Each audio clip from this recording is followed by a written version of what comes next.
Lo último que habíamos visto fue expresiones lógicas, o booleanas también le sabemos decir. Bien, habíamos visto que las expresiones lógicas se forman combinando constantes lógicas. Bien, mínimo dos. Tenemos que tener dos variables o una variable y un valor. Bien, cualquier valor o cualquier variable como mínimo para poder compararlas. Y los operadores relacionales, vuelvo a decir, son igual, menor que, mayor que, menor igual, mayor igual y distinto. ¿Sí? Esos son los operadores relacionales para comparar variables lógicas. Obviamente, esa comparación me va a devolver un valor lógico que puede ser verdadero o falso, que se cumpla o no se cumpla, sea igual o no. Bien, esa es la idea de comparar valores. ¿Por qué hacemos esto? Obviamente, ustedes estarán pensando, bueno, pero si ya sabemos los valores que voy a ingresar, yo sé si es mayor, se cumple, si se cumple o no se cumple. ¿Por qué pregunto? Porque la idea es que cuando nosotros programamos, nosotros guardamos los valores en las variables. En diseño creamos variables para guardar los valores al momento de ejecutar esas aplicaciones. Entonces, no podemos saber de antemano qué valor va a ingresar el usuario. Entonces, por eso nosotros comparamos variables y en esas variables, depende de los valores que haya ingresado el usuario, se va a cumplir o no esa expresión. O va a tener un valor lógico, no es que se va a cumplir, sino que va a tener un valor lógico, verdadero o falso, depende de los valores que haya ingresado ese usuario. Muy bien, vamos a hablar un poco de las tablas de verdad. Las tablas de verdad, lo que son preposiciones que engloban, bien, varias variables o valores y operadores relacionales. Bien, yo puedo armar preposiciones a mi conveniencia. Entonces, mínimo, como dijimos, para evaluarla tiene que tener dos variables o una variable y algún valor para poder comparar. Las tablas de verdad nos ayudan a organizar los valores en una expresión lógica. Por ejemplo, nosotros tenemos la variable p, por ejemplo, que esa variable puede tener una expresión y se puede cumplir, en ese caso tomaría el valor b, verdadero, o no, el valor falso. También en inglés pueden tener la t para verdadero y la f, bueno, igual para falso. Como una operación booleana puede tener dos valores, ¿bien? Tiene mucha similitud con el sistema binario, ¿bien? 0 y 1. Verdadero y falso es 0 y 1. Entonces, muchas veces podemos asociar a números binarios. Fíjense en que tienen la base 2, y acá tenemos f2 a la n. N sería la cantidad de preposiciones que tengamos. Entonces son la cantidad de combinaciones que voy a tener. ¿Bien? Si acá tuviera dos preposiciones, P y Q, puede ser que las dos se cumplan, puede ser que una se cumpla y otra sea falsa, y todas las combinaciones posibles que puedo llegar a tener entre estas dos preposiciones. Igual acá tenemos, para más preposiciones, bien, F a la 3, 8, bien, tenemos tres preposiciones, P, Q y R, y las diferentes combinaciones, bien, que todas son verdaderas y que todas sean falsas. Si ustedes ven este ejemplo, van a ver que tiene mucha similitud con los números binarios, bien. Por ejemplo, si acá la B sería un 0, fíjense en que sería 0, 1, 0, 1, 0, 1, y eso sería igual que los números binarios. Los operadores de relación lo acabamos de ver, y acá tenemos un ejemplo muy sencillo de lo que podría ser una preposición. ¿Bien? Si, por ejemplo, nosotros creamos un pequeño algoritmo donde a A le asignamos el valor 4 y a B le asignamos el valor 3, entonces la preposición que sería A mayor que B, como A es 4 y B es 3, esto se estaría cumpliendo y arrojaría el resultado verdadero. Ahora fíjense en que acá A vale 4 menos 2 sería un 2, menor que B, que tiene un 3, menos 4 es 1. 2 no es menor que 1, entonces esto sería falso. Bien, esa es un poco la idea. Como ustedes ven, acá nosotros asignamos valores 4 y 3, pero el usuario puede asignar cualquier tipo de valor. ¿Bien? Entonces, estas preposiciones irían cambiando según los valores que ingresa el usuario. Esa es un poco la idea de nosotros de crear o diseñar un algoritmo, ¿bien? Para que pueda volver a utilizarse.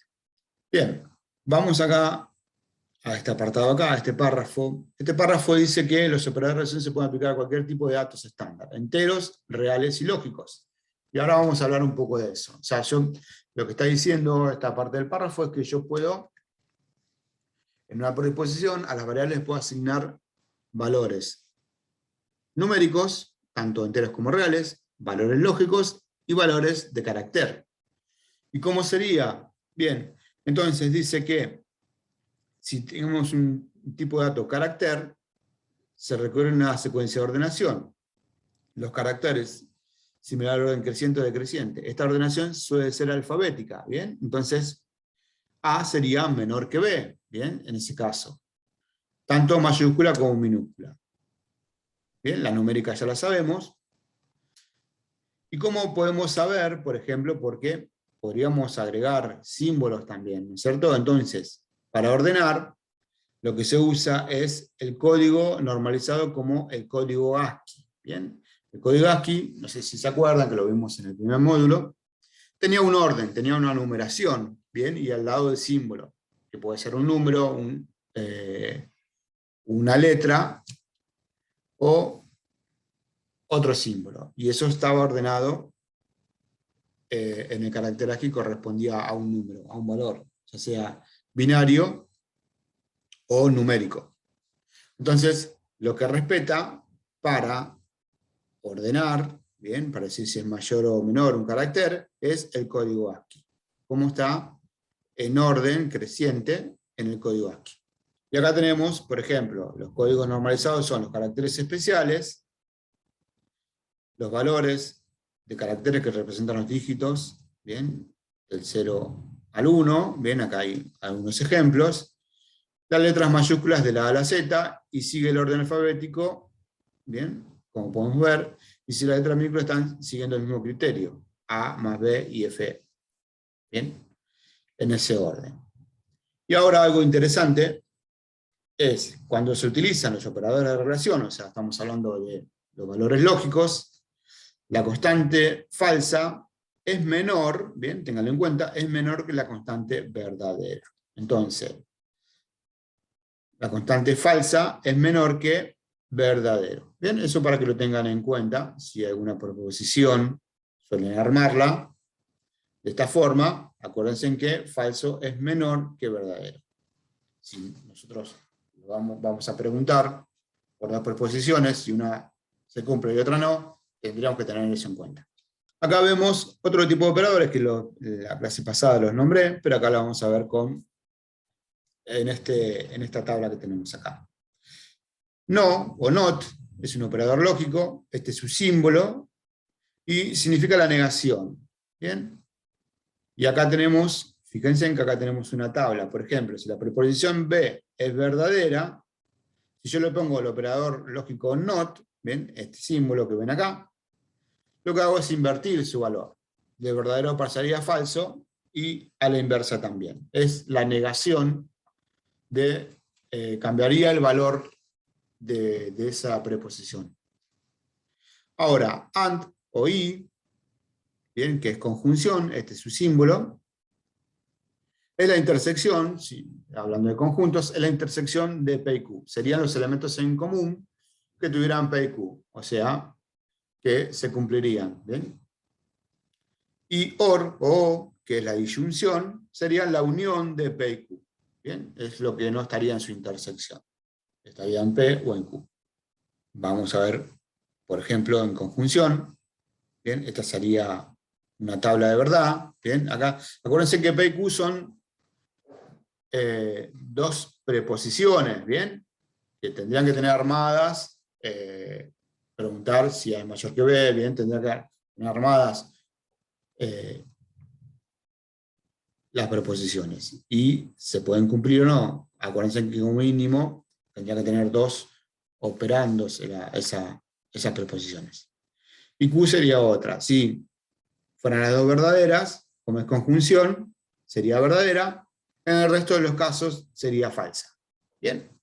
Es como, acuérdense que la intersección. Entonces, si no está en P, y si está en P y no está en Q, sería falso. Bien. Entonces, fíjense en que para una conjunción, o para AND, si quieren, solamente la primera, cuando las dos son verdaderas, se cumple y es verdadera. El resto es falsa. Bien, donde haya un falso en alguna de las proposiciones, el resultado me daría falso de la conjunción. Bien, eso es para que lo tengan en cuenta. Ahora vamos a ver que cuando hablamos, vamos directamente a la disyunción. Si quieren después lo pueden ver, lo pueden comparar. Cuando hablamos de disyunción, es diferente. Bien, tendría que estar, por lo menos en alguna de las preposiciones, tendrá que estar en verdadero para que el resultado sea, la disyunción sea verdadera. ¿Bien? Entonces, se cumple, en la única que no se cumple es cuando en las dos es falsa, las preposiciones son falsas, que es la última, en esa no se cumple. Si ustedes comparan conjunción y disyunción, van a ver que los resultados son lo mismo, pero al revés. Son su inversa, ¿bien? Es la inversa.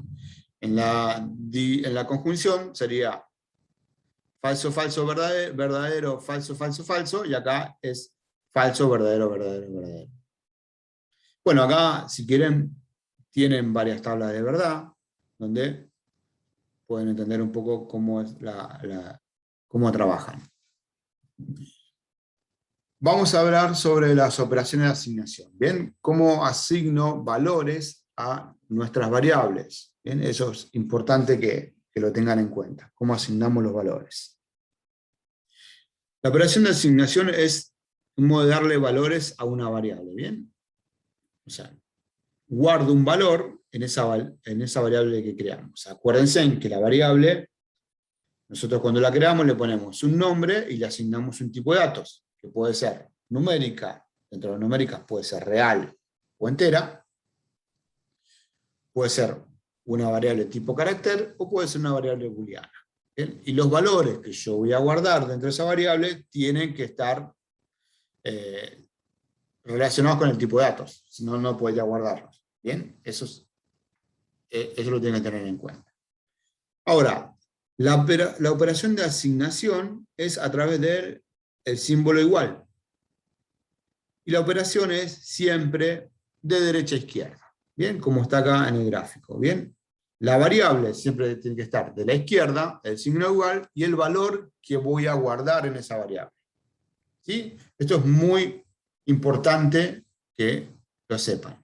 Siempre se asigna de derecha a izquierda. La variable siempre tiene que estar del lado izquierdo, al que yo le voy a asignar el valor. ¿Sí? Después vamos a ver algunos ejemplos. Por ejemplo, acá vamos a ver, por ejemplo, la variable A yo le estoy guardando el valor 25, o sea que esta variable tiene que ser tipo de datos entero, numérico entero. Acá, en este caso, estoy asignando o guardando en la variable A el valor 134. Acá tenemos otro tipo de asignación, y este es una expresión, ¿bien? Es como una fórmula matemática en sí. Acá a la variable x le estoy asignando la suma entre la variable y 2. Entonces, seguramente en ejecución, el usuario va a dar un dato de entrada a la variable y, que yo se le voy a asignar a la variable x. ¿Bien? Entonces, el valor de la expresión y más 2 se asignará a la variable X. Vamos a las instrucciones. Nosotros, los tipos de instrucciones que vamos a trabajar son, vamos a tener instrucciones de inicio y fin, vamos a tener instrucciones de asignación, como la que acabamos de ver recién, vamos a tener instrucciones de lectura, es cuando nosotros ingresamos los valores a nuestro programa, y las instrucciones de escritura, que es cuando mostramos el resultado, es la forma de mostrar el resultado. ¿Bien? La última, las instrucciones de bifurcación, nosotros no la vamos a ver. Bien, acá tenemos otros ejemplos de asignación. Bien, fíjense que acá tenemos, por ejemplo, a la variable A le estoy asignando el valor 12, a la variable B le estoy asignando el valor que está guardado en A, y a la variable C le estoy asignando el valor que hay en la variable B. Entonces, como A contiene a 12, B también va a contener a 12, porque A tenía 12, y C también va a contener a 12. Hay un dato importante, que acá lo agrego en este párrafo, es que, por lo general, todas las variables las tendríamos que inicializar. ¿Bien? Inicializar quiere decir valor, poner un valor, apenas inicio mi programa, todas las variables, le agrego un valor. Entonces, por defecto, en ese espacio de memoria, voy a saber qué valor traen las variables. ¿Bien? ¿Qué valor? ¿Cuál es su primer valor de las variables? Ya vamos a ver las instrucciones de lectura y salida, las vamos a ver después. Las funciones nosotros no las vamos a ver, y vamos a ver los contadores. Contadores y acumuladores. Bien, el contador me ayuda a, por ejemplo, si yo necesito ingresar valores, bien, el contador puede almacenar la cantidad de valores que el usuario ingresó. Bien, por ejemplo, o bien lo que necesite en su momento contar. El contador, como bien les dije, tendríamos que iniciarlo, darle un valor inicial, por lo general es 0, ¿bien? Está vacío, le damos un valor 0, y después en alguna parte del programa donde necesitemos, vamos a contar y lo vamos a utilizar de esta manera. ¿Bien? Puede ser, acá como contador, puede ser contador igual a contador, más el paso, que va a tener que ver con la cantidad que yo quiero almacenar. Por ejemplo, acá tengo un ejemplo simple, ¿bien? Donde tengo C igual 0, al contador le inicio en 0, lo pongo en 0, o sea, está vacío, y después cada vez que el usuario, por ejemplo, ingrese un valor, le voy a dar 1. Entonces, en el primer momento, C vale 0, C más 1, ahora conté 1, el primer valor ingresado. Cuando vuelva a pasar por ese mismo código, ingresa otro valor al usuario, C va a tener 1, el usuario ingresa otro valor, o sea que 1 más 1, 2, y ahí voy contando la cantidad de datos que ingresa el usuario. En este caso es otro tipo de contador, por ejemplo, lo inicializo con 120, por alguna razón que yo necesite, entonces después el contador va a tener 120 más 10, entonces va a valer 130, al próximo va a valer 130 más 10, 140, y así sucesivamente. Yo lo puedo armar de acuerdo a mis necesidades, ¿bien? Pero en este caso solamente estamos contando. Ahora vamos a ver cómo usamos los acumuladores. El acumulador es, si ven el formato es igual, es muy parecido a un contador, pero el acumulador lo que va a almacenar son los valores que ingresa el usuario. Entonces, obviamente, al crear nuestro programa, al comienzo, inicializamos con un valor inicial, puede ser 0, como en este caso, y después vamos agregando cantidades que el usuario, por ejemplo, vaya ingresando. ¿Bien? Entonces, fíjense en que acá va a tener 0, 0 más la cantidad que ingresa el usuario, va a ser la cantidad del usuario, ahora la cantidad que ingresa el usuario primero, más la segunda cantidad que ingresa el usuario, lo voy acumulando. En este caso es un acumulador, no es un contador cuenta cantidades pasadas, esto lo que almacena es valores en sí. Bien, esa es la diferencia entre acumulador y contador. Si después vamos a ver un ejemplo para que quede un poquito más claro. Y por último, de los elementos de programa, son las banderas y los interruptores.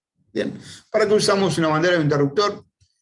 Bueno, la idea es que en algunas partes del programa necesitaría saber qué valores tiene, bien, al iniciar, y después, al terminar, quizás, antes de terminar nuestro programa, quizás necesite saber si esos valores cambiaron. Entonces, la forma de saber si cambiaron o no es poner banderas o interruptores, que es lo mismo, ¿bien? Inicializados con un valor, y si durante el programa vuelvo a preguntar qué valor tiene, si cambió, es porque esa sección de código se ha ejecutado, ¿bien? O, bien, para saber bien si se activó parte de lo que sea necesario, ¿bien? Le podemos, banderas de interruptores pueden ser hasta un sensor, ¿bien? Si está activo o no activo. Bueno, tenemos muchas formas de utilizar, o saber si pasé por esa parte del código, ¿bien? Entonces, las banderas de interruptores son muy útiles al momento de saber si se cumple o no